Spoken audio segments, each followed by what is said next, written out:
चलो गिरोधपुर धाम गा, बड़खा बनत जत खाम गा। चलो चलो गिरोधपुर धाम गा, बड़खा बनत जत खाम गा। जय हो गुरु जय हो घासी, जय हो गुरु जय हो घासी, जय हो सतनाम गा। आजा ही पर लेता ओला ले ही एहा थाम गा। चलो चलो गिरोधपुर धाम गा, बड़खा बनत जत खाम गा। चलो चलो गिरोधपुर धाम गा, बड़खा बनत जत खाम गा।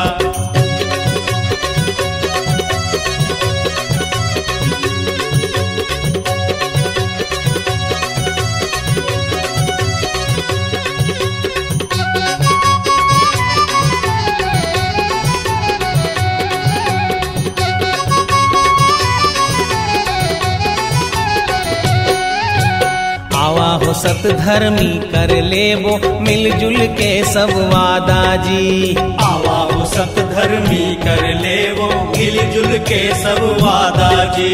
झंडा पहिरावो गिरोधपुरी माँ चलो सादा सादा जी। झंडा पहिरावो गिरोधपुरी माँ चलो सादा सादा जी।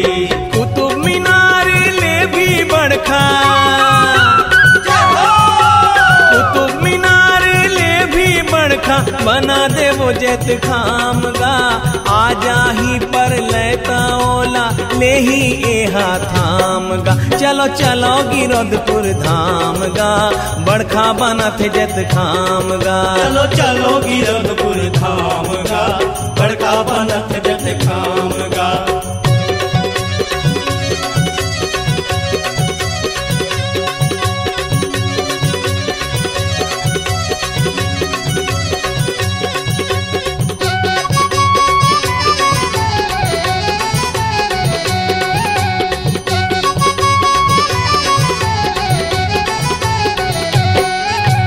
सत के बोहा ही गंगा तो परलय हो जाही ठंडा।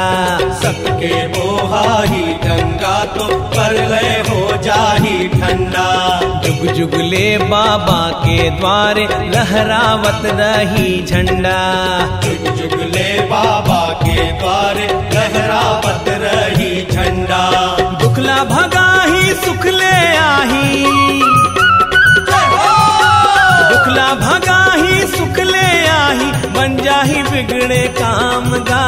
आजा ही पर लेता ओला ले ही एहा थाम गा। चलो चलो गिरोधपुर धाम गा, बड़खा बनत जत खाम गा। चलो चलो गिरोधपुर धाम गा, बड़खा बनत जत खाम गा। जय हो गुरु जय हो घासी, जय हो गुरु जय हो घासी, जय हो सतनाम गा। आजा ही पर लेता ओला ले ही एहा थाम गा। चलो चलो गिरोधपुर धाम गा, बड़खा बनत जत खाम गा। चलो चलो गिरोधपुर धाम गा, बड़खा बनत जत खाम गा। चलो चलो गिरोधपुर धाम गा, बड़खा बनत जत खाम गा। चलो चलो गिरोधपुर धाम गा, बड़खा बनत जत खाम गा। बड़खा बनत जत खाम गा, बड़खा बनत जत खाम गा, बड़खा बनत जत खाम गा। C-Log Digital Recording Studio, Cordoba. Contact number 9907119215.